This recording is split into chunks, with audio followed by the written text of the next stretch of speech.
Hello दोस्तों, कैसे हैं आप लोग। आई होप कि आप लोग अच्छे होंगे। तो दोस्तों आज के वीडियो में हम डिस्कस करने वाले हैं कैश ट्रांजैक्शन के लिमिट को लेके under GST and under income tax.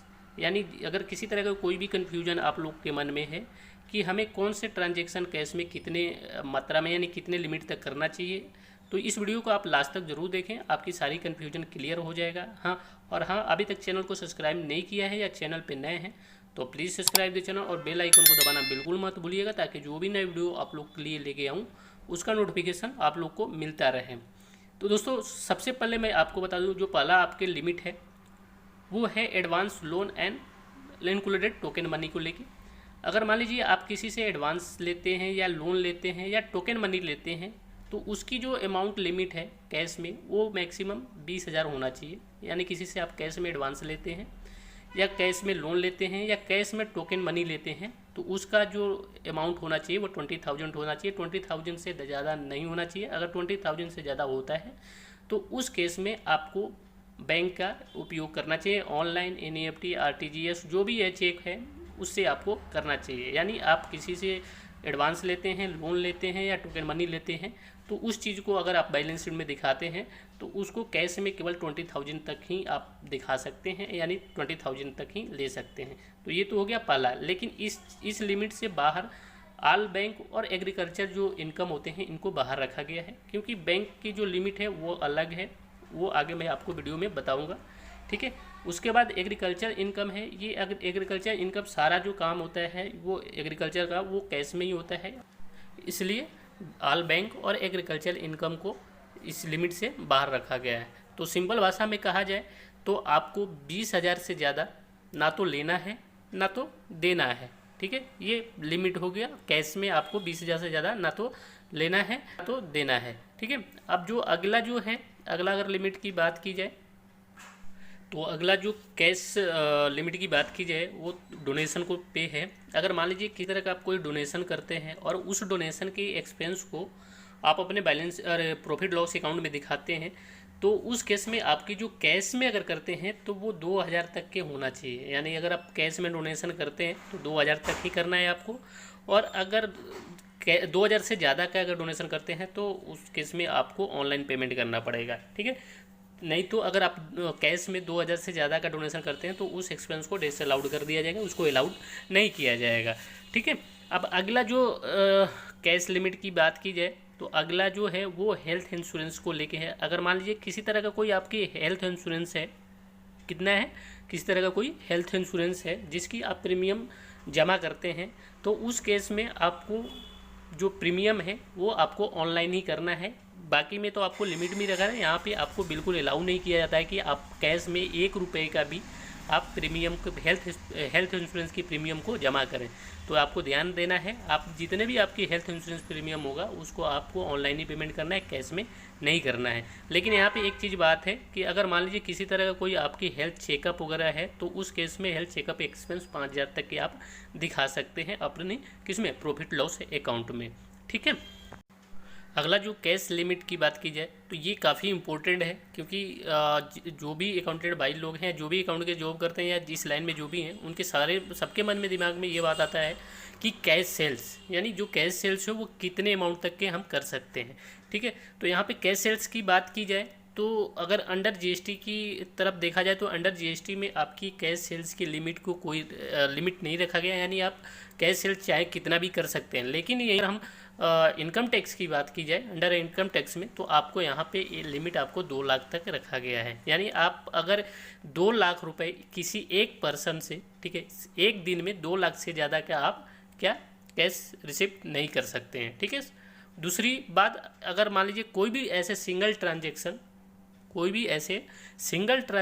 जिसकी वैल्यू 2 लाख से ज़्यादा है, उसको भी आप इसमें इसको हम रिसिप्ट नहीं कर सकते हैं, यानी आप उसको कैश में प्राप्त नहीं कर सकते। सिंगल ट्रांजेक्शन का मतलब जैसे मान लीजिए कि आपने कोई बिल काटा 2.5 लाख का, ठीक है, आपने जीएसटी के अंडर, जीएसटी में तो कोई लिमिट नहीं है, आपने बिल काट दिया 2.5 लाख का, लेकिन कैश में जो बिल काटा है आपने 2.5 लाख का, उसको आप 2.5 लाख को आप कैश में रिसीव नहीं कर सकते हैं। भले ही आपके कस्टमर 1 लाख एक बार दिया, 1 लाख एक बार दिया और 50,000 एक बार दिया, इसको भी आप इसको अलाउ नहीं किया जाता है। यानी आप अगर जो सिंगल ट्रांजेक्शन है अगर 2 लाख से ऊपर है तो उसको भी अलाउ नहीं किया, डिसअलाउ किया जाता है। ठीक है, अगला जो है एक्सपेंस को लेके, यानी कोई भी एक्सपेंस आप कैश में करते हैं बिजनेस या प्रोफेशनल में, अगर आपकी 10,000 से ज़्यादा है तो उसको भी क्या डिसअलाउड किया जाता है। ठीक है, अलाउड नहीं किया जाता है, यानी उसको डिसअलाउड किया जाएगा। अगर एक्सपेंस को आप अपने प्रॉफिट लॉस अकाउंट में 10,000 से ज़्यादा का दिखाते हैं तो उस केस में भी उसको भी डिसअलाउड कर दिया जाएगा।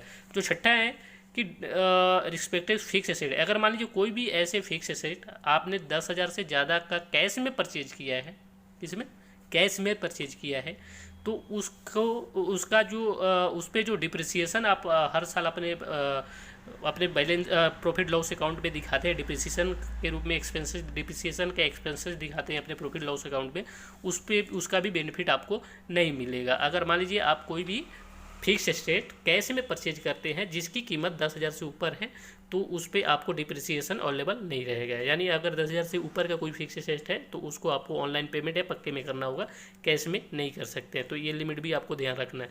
7वां है cash deposit in saving account. ठीक है, आप अब ये भी ध्यान देने वाले कि आप अपने सेविंग अकाउंट में कैश डिपॉजिट कितना कर सकते हैं। ठीक है, तो यहाँ पे cash deposit more than 10 lakh in a year. ठीक है, यानी एक ईयर में आप 10 लाख तक का, ठीक है, कैश डिपॉजिट कर सकते हैं। अगर 2 लाख से अगर 10 लाख से अगर ज़्यादा एक ईयर में आप अपने सेविंग अकाउंट में कैश डिपॉजिट करते हैं तो इस केस में क्या हुआ कि जो बैंक वाले हैं वो ऑटोमेटिक आपकी जो रिपोर्ट है वो इनकम टैक्स डिपार्टमेंट को भेज देंगे। यानी इनकम टैक्स डिपार्टमेंट को ऑटोमेटिक ये चीज़ पता चल जाएगा कि हाँ आपने एक साल में 10 लाख रुपये से ज़्यादा डिपॉजिट किया है। तो ये चीज़ भी आपको ध्यान देना है कि आप अपने सेविंग अकाउंट में 10 लाख से ज़्यादा कैश डिपॉजिट न करें। ठीक है, ये हो गया आपकी कैश सेविंग अकाउंट के लेके। ठीक है, अगर अगली बात की जाए करेंट अकाउंट का, तो करेंट अकाउंट में जो है इसकी लिमिट को बढ़ा दिया गया है। ठीक है, वो जो आपकी सेविंग अकाउंट में 10 लाख रुपए था, आप 10 लाख रुपए तक जमा कर रहे थे, अगर करेंट अकाउंट की बात की जाए तो उसमें आपको 35 लाख रुपए तक आप अपनी कैश डिपॉजिट कर सकते हैं। ठीक है, तो यहाँ पे ध्यान देना है, आपको सेविंग अकाउंट अगर है तो आपको कितने एक साल में कितने कैश डिपॉजिट करना है, 10 लाख, उससे ज़्यादा आपको नहीं करना है। अगर करते हैं तो उसकी ऑटोमेटिक रिपोर्ट आपके इनकम टैक्स डिपार्टमेंट को चला जाएगा। ठीक है, उसके बाद करेंट अकाउंट में है 50 लाख रुपये तक आप अपने अकाउंट में कैश डिपॉजिट कर सकते हैं। ठीक है, किसी में अपने अगर उससे ज़्यादा करते हैं तो इसका भी जो रिपोर्ट होता है इनकम टैक्स डिपार्टमेंट को ऑटोमेटिकली चला जाएगा। तो आपको सेविंग अकाउंट में 10 लाख रुपए और करेंट अकाउंट में जो मैक्सिमम है वो 50 लाख तक है। यानी 50 लाख से ऊपर अगर पूरे साल में, एक दिन में नहीं, पूरे साल में अगर 50,000 से ज़्यादा का अगर कैश डिपॉजिट करते हैं तो उस केस में आपकी जो डिटेल रिपोर्ट है, ठीक है, वो आपकी, तो उसका report automatic income tax department को चला जाएगा। ठीक है, तो ये चीज़ हो गया। अगर आप सेविंग अकाउंट में 10 लाख तक अगर कैश डिपॉजिट करते हैं तो ठीक है, अगर उससे ज़्यादा करते हैं तो ऑटोमेटिक इनकम टैक्स डिपार्टमेंट के पास आपका रिपोर्ट चला जाएगा सेविंग अकाउंट का। अगर करेंट अकाउंट में 50 लाख से ज़्यादा करते हैं तो उस केस में आपकी जो भी रिपोर्ट होगा वो इनकम डिपार्टमेंट को ऑटोमेटिक चला जाएगा। तो यानी कुल मिला जुलाकर जो आपको सेविंग अकाउंट में एक साल में आपको जो लिमिट रखा गया है वो 10 लाख तक है, यानी 10 लाख तक जमा कर सकते हैं, और करेंट अकाउंट में 50 लाख तक जमा कर सकते हैं। अब बात की जाए कैश विड्रॉल की कि बैंक से एक साल में कितने हम कैश विड्रॉ कर सकते हैं, तो यहाँ पे किसी तरह कोई लिमिट तो नहीं रखा गया है, लेकिन हाँ अगर कुछ अमाउंट फिक्स की गई है कि इतने अमाउंट तक आप निकालेंगे तो कुछ आपको चार्जेस देना पड़ेगा। तो चार्जेस क्या होगा, वो TDS के रूप में आपसे डिडक्ट किया जाएगा। ठीक है, अगर मान लीजिए आप 20 लाख तक एक साल में 20 लाख तक अगर कैश विड्रॉ करते हैं तो उस केस में आपको किसी तरह का कोई TDS आपके ऊपर चार्ज नहीं होगा, चाहे आपने ITR फाइल की है लास्ट 3 ईयर का या आपने नहीं किया है। तो दोनों केस में अगर 20 लाख तक एक साल में विड्रॉ करते हैं बैंक से तो आपको किसी तरह का कोई चार्जेज देने की ज़रूरत नहीं पड़ती है, आपको TDS देने की ज़रूरत नहीं पड़ती है। अगर आप 20 लाख से लेके 20 लाख से लेके 1 करोड़ तक के अगर कैश विड्रॉ करते हैं, ठीक है, बैंक से सेविंग अकाउंट या करेंट अकाउंट दोनों में से किसी में से, तो अगर आपने लास्ट के 3 ईयर का अगर ITR फाइल किया है तो आपके ऊपर इस विड्रॉल पे किसी तरह का कोई TDS चार्ज नहीं होगा, कोई डिडक्ट नहीं होगा। लेकिन वहीं अगर आपने ITR फाइल नहीं किया है लास्ट 3 ईयर का, तो उस केस में आपको 2% से TDS आपके ऊपर चार्ज होंगे। ठीक है, अगर बात की जाए 1 करोड़ से अगर ऊपर आपने बैंक से विड्रॉ करते हैं 1 साल में और आपने लास्ट के 3 ईयर का ITR फाइल की है, तो उस केस में आपको 2% से, और अगर फाइल नहीं किया है तो उस केस में आपके 5% से आपके ऊपर TDS डिडक्ट होगा। और ये TDS डिडक्ट कौन करेगा? जब आप कैश बैंक से निकालेंगे तो बैंक वाले ही आपके अकाउंट से वो TDS के रूप में अमाउंट डिडक्ट कर लेंगे और वो आपके गवर्नमेंट को जमा कर देंगे। और हाँ, जो ये TDS आपके डिडक्ट होंगे जब आप अपने ITR फाइल करेंगे, तो उस टाइम आप अपने जो भी TDS इनकम टैक्स में जो आपकी टैक्स बनेगा उसमें से इस TDS को आप लेस करके बाकी के टैक्स को जमा कर सकते हैं। तो दोस्तों यही था कुछ कैश लिमिट का। आई होप कि वीडियो पसंद आया होगा। वीडियो पसंद आया हो तो लाइक सब्सक्राइब जरूर करते रहिए। मिलते हैं नेक्स्ट वीडियो में। जय हिंद, जय भारत, धन्यवाद।